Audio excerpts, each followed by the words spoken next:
General Nartates, sir. Sorry, breaking news lang. Naglabas na po ng warrant of arrest laban kay Atong ang isang korte mula sa Laguna, Santa Cruz, Laguna. Hawak na po ba natin ang warrant and when do we intend to serve it? Diyan tayo nagpapasalamat, lalong-lalo na sa media. Napakabilis talaga.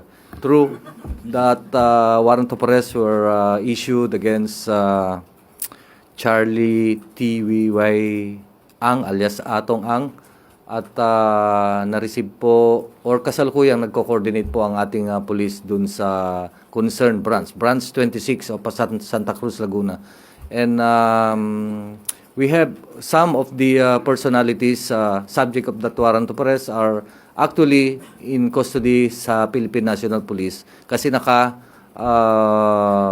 restrictive custody sila doon.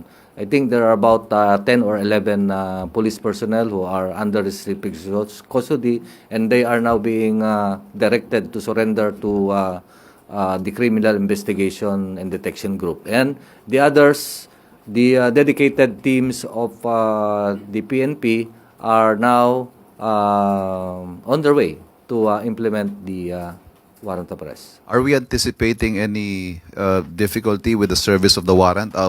Do we know the whereabouts of Mr. Ang? Okay.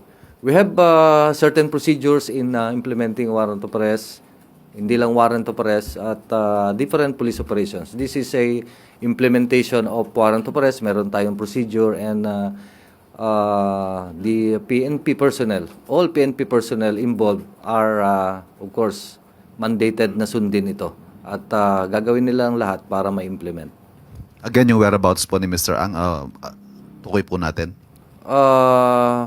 Tukoy ang ating warrant of arrest or location of Charlie Atong Ang, different location, and it will be served in those locations.